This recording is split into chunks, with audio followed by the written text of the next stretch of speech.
What is up, ladies and gentlemen? It is your boy AyeeThatsAaron, and we are back out again with another Jujutsu Kaisen Curse Clash video. And ladies and gentlemen, we're about to have some fun today. So before this video gets started, don't forget to like, comment, and subscribe, man. If you guys enjoy this kind of content, please just let your boy Aaron know. We go crazy on these videos, you know what I'm saying, every Monday, Wednesday, and Friday. And please join my Discord server if you guys want the updates on everything relating to my videos, and especially if you want to make a video with me, bro, please hop up in the Discord. The link will be in the description. Without further ado, let's get into the video, shall we?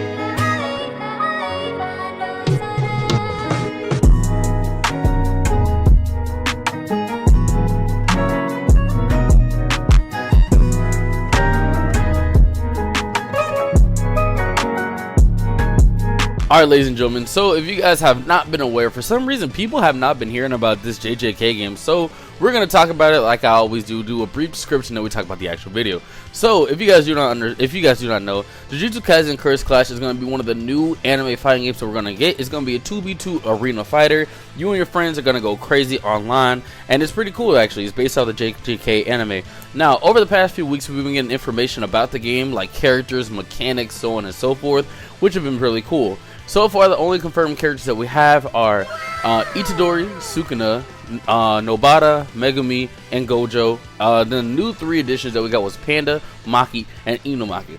Those characters have been confirmed for the game, so right now we have a total of 8 characters on the roster. Now, if you check the official website says there's going to be over 15 sorcerers in the game, right? Over 15. Which a lot of people are like, you know, hey Aaron, it sounds like a very small roster, but at the same time though, these characters are very different and unique in their own ways, where it's kind of like, oh, okay, like this might be very interesting. If you guys have seen the previous videos, for example, the theory that I have is that these characters are going to be broken up into archetypes, right? So the theory is it's going to be broken into power, agility, balance, and range. And for example, each character has their own buffs and, you know, strengths and weaknesses. For example, Sukuna is powerful. He has some wide-ranging attacks, but he also attacks your teammate in the process. And Gojo is also another power type where he has massive damaging attacks, but the problem is it takes him a while to be able to charge those things up. You see what I'm saying? So that's what we found out about the game in our previous video, and I really liked that a lot, and I even broke down some stuff about Inomaki, Panda, and Maki. I don't want to hash that over in this video, so just go check out that video if you have not. But today, I want to talk about something specific, something interesting. Today, I want to talk about character prediction. I know you're probably thinking to yourself, Aaron, like, everyone's done like a roster prediction, like what makes you so different? But here's the thing, ladies and gentlemen, we're gonna do a roster prediction and we're gonna do a typing prediction for each character that I'm about to list out right here, right? Because everyone else predicts what characters we're gonna get, but they don't predict how they're gonna work in the game. You see what I'm saying? And I actually got this idea from someone from my previous video making an interesting comment. For example, my boy, his name is Nighttime Artist 9057. Hey, shout out to you, bro. He literally said what I was about to say, because I was like, yo, like that's actually was my video idea. So the comment says, I'd like to think that we'll get power characters such as Gojo and Sukuna, agility like Maki, Itadori, tank like Megumi and Panda, then range, Maki and Nobara. If I'd like to predict, we'll get Yuta and Jogo as power, Geto and Todo as defense, Toji and Mahito as agility, and Hanabi and Mekamaru as range. Now, honestly, that makes a lot of sense. I do think that that's what they're going to end up doing for these characters. So what I'm going to do is I'm going to start off with characters who the characters I think they're going to be, and I'm going to tell you the typings, right? So let's get into the first class. The first class we're going to talk about is the power type, basically. So for the power type, we already have two confirmed characters, but we're not confirmed to their power types, even though I think they are. We have Gojo and we have Sukuna, right? As my boy Nighttime Artist said, I think Yuta and Jogo will be very good characters to add in that power type. Because if you guys don't remember, Jogo was the curse user who had that energy where his like whole thing was like the volcano, you know what I'm saying, the big lava explosions that he kept doing. His domain expansion had a lot to do with lava. It's a very big, explosive, and dangerous attack. It makes sense for it to be a power type, and I think that his probably his thing is gonna be something similar to like Sukuna's potentially. Maybe it might, damage your teammates, or it might give them a debuff. One or the other. But I do think that Jogo would be a character that they're going to add, and he would be a power type, hands down. For Yuta, I think Yuta would also be a power type as well because of Rika. Rika was so crazy in the movie. Rika was so powerful and one of the strongest curses that they have seen. They even called her the queen of the curses.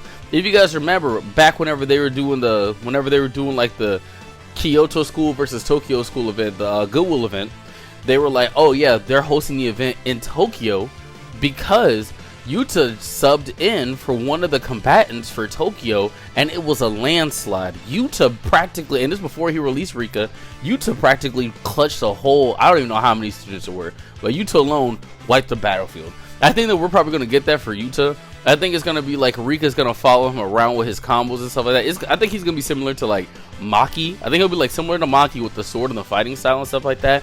But I think they're also going to incorporate some of the other stuff that he does in the movie. For example, use that speaker where it's like Inumaki's cursed speech, and then have Rika come in for combos and stuff like that just to see what she could do. And I feel like Rika will also probably grow in size as the curse meter builds. Because remember in the movie, Rika was just like at one point in the movie she was gigantic, but then at some points in the movie she was the same. She was relative to Yuta. You know what I'm saying? So I think that that's what we're going to get for our power types. And so far the roster will be 4 for agility. Right now we have Maki and Itadori. Maki and Itadori are confirmed, and based off the descriptions, they seem like they're going to be agility types, right? Now, the characters that I would add into the fray of agility types, like he said, my boy Nighttime, like he said Toji, and he said Mahito. Mahito, I think it makes sense for Mahito to be an agility type as well, especially since like the parallels between him and Itadori. I think it makes sense. And if you see Mahito in the anime is very quick. He's very quick and dangerous. It's hard to be able to kill him because of how he's able to manipulate his soul into anything that he can and does some damage. Now, I think that his effect probably will be something similar to, like, let's say Shigaraki from My Hero One's Justice, or correction, like more like Shigaraki from like Ultra Rumble, where like his curse thing has to do with like a decaying effect. Because if he touches your soul and manipulates you, you know, you could die, you could damn near die. So I think that's what Mahito's thing is gonna probably be. So I think that it makes sense for him to be agility. I think his whole game is going to be able to get in, get that damage done, but also be difficult for someone to hit him. You know what I'm saying? You could probably make an argument for him to be a balanced type, but I actually don't think he will be a balanced type. I just think that would be probably one of his little buffs. Does that make sense? Now, the next character we said was Toji. What he said was Toji. Now, here's the thing, right? I do think that if they are going to add Toji Fushiguro in the game, Toji will be an agility type for sure. Toji's whole thing is, by the way, spoilers if you guys have not seen season 2. I just saw the first 5 episodes of season 2, so I'm a little caught up. You know, I'm a little caught up. You know, I got caught up. So this is your warning now. Toji's whole thing was the fact that he did not have any curse energy, and he had a heavenly pact where his physical enhances were, he was physically, like his physical like senses and everything were just so enhanced. And I think, oh, by the way, I think this is such a cool concept. And B, I think because of that, he will be an agility type.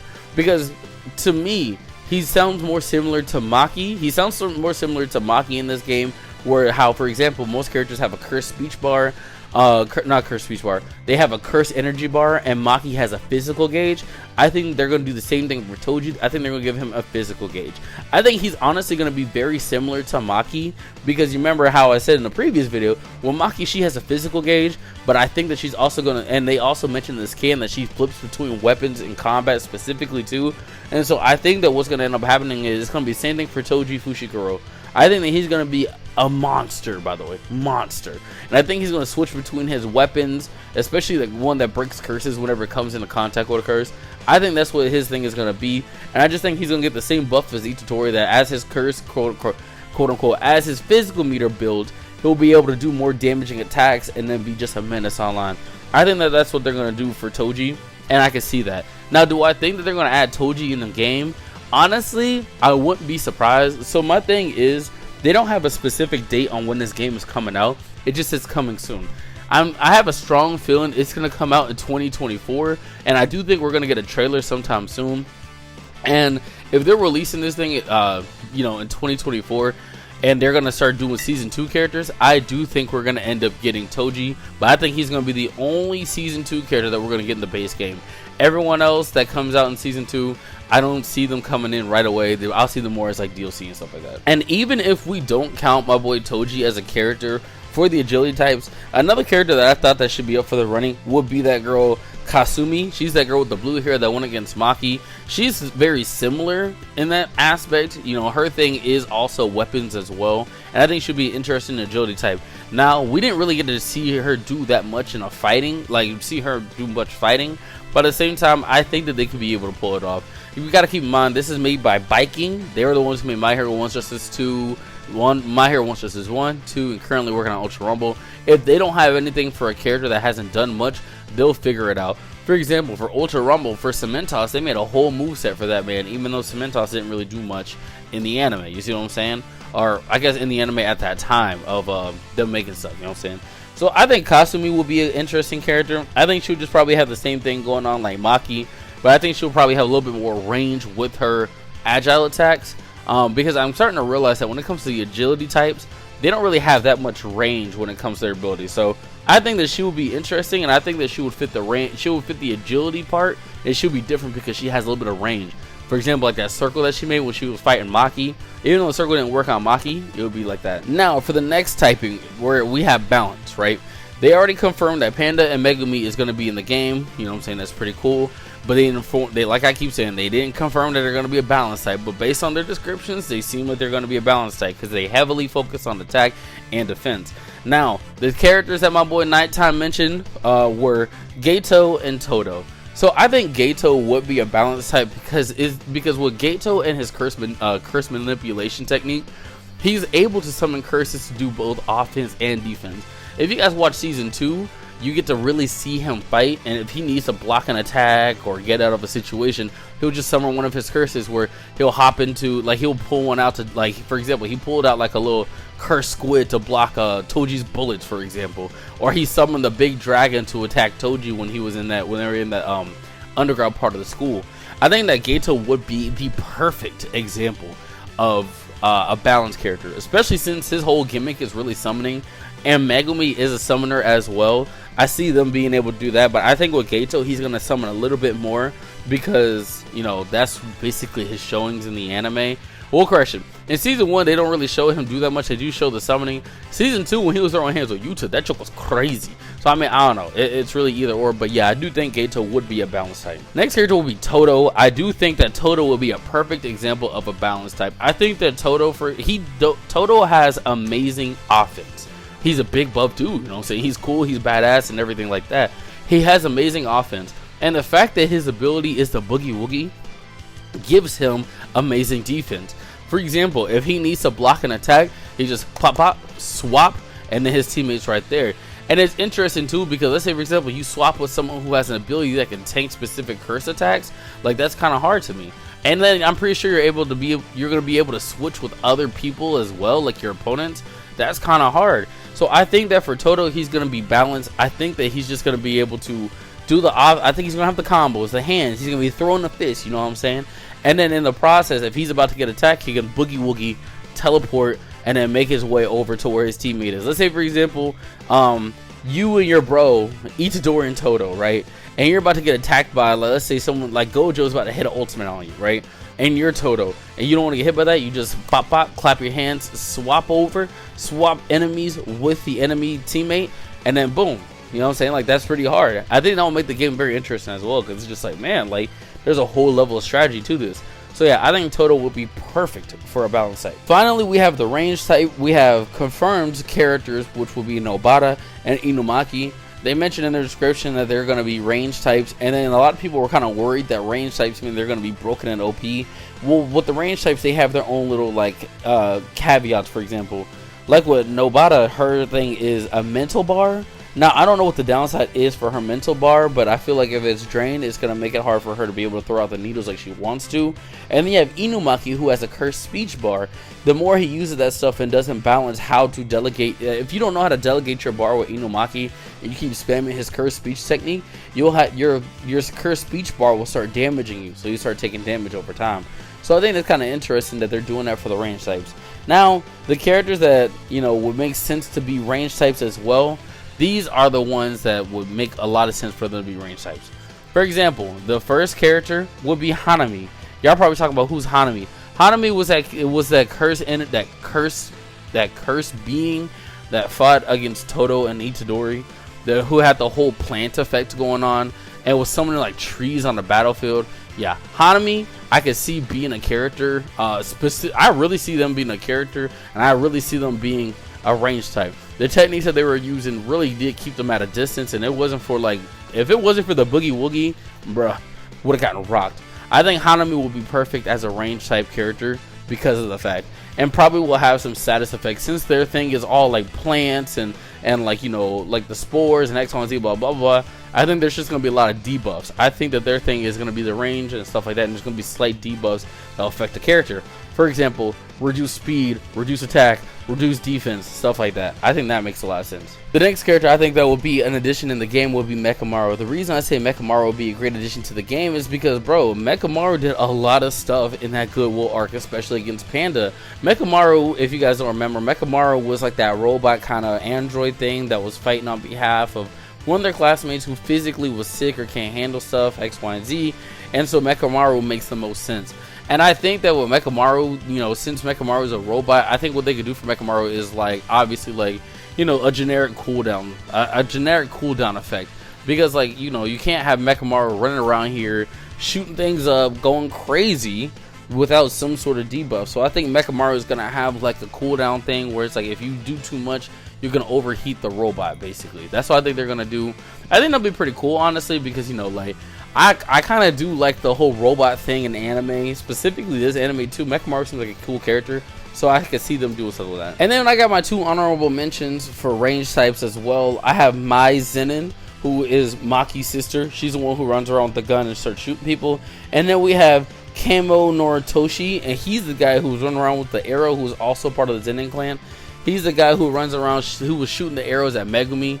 I think that it makes the most sense for him to be a character as well, because, like I said, the cursed arrow thing is kind of hard, and, you know, I think that it will just add some variety. I do think a lot of the Kyoto students are gonna make it in the game anyway, but I'm just saying, like, this is just my guess. Now, I do think they're gonna put the Kyoto characters, the Kyoto students, in the game, but like the significant ones that actually do something. I don't really think Mai is really going to be in the game like that, because all she was really doing was just shooting off the gun with cursed energy, and there's nothing wrong with that, but there's a lot more cursed range users that do a lot more in that arc versus her just running around with a gun shooting bullets. For example, if I had to choose between her and my arrow guy, I'm gonna choose the arrow guy. He was hard. He had all these cursed techniques, and he was popping off literal arrows against Megumi. The fight was interesting, and, you know, he gave me more of a Neji kind of vibe from Naruto. I don't know why, but yeah, that's who I think they're gonna have in the game, and that's who I think their typing is gonna be. A shout out to Nighttime Artist. Nighttime Artist, yo, hey, you were on the ball with this one. Literally, I was thinking of the same thing, and I like that. I like that. Now, a lot of people ask if there's gonna be a season 2, or correction, everybody keeps asking if season 2 characters are gonna be in the game. For example, Teen Gojo and Teen Gato. I don't think Teen Gojo or Teen Gato are going to be in the game. I think that what they're going to do is they're probably going to make them as a skin. Teen Gojo and Teen Gato, if anything, they just show us more about how Gojo and Gato fight, and they didn't really do anything significant to change the way that they fight. Does that kind of make sense? Like, for example, in the Naruto franchise, right? In Naruto Shippuden, Naruto at the beginning versus Naruto at the end went through significant changes. You know what I'm saying? And then whenever you get into the old Boruto part of it, he's a completely different character as well. So I don't think that they're gonna have Teen Gojo and Teen Gato as separate characters. I think they're just gonna be more like skins, and I think that'd be really cool. I'll be okay to take a skin. You know what I'm saying? At the time of this recording, there's not really that many episodes of season 2 like that. But I do think if we're gonna get a season 2, it's gonna come in as DLC. But that's just me.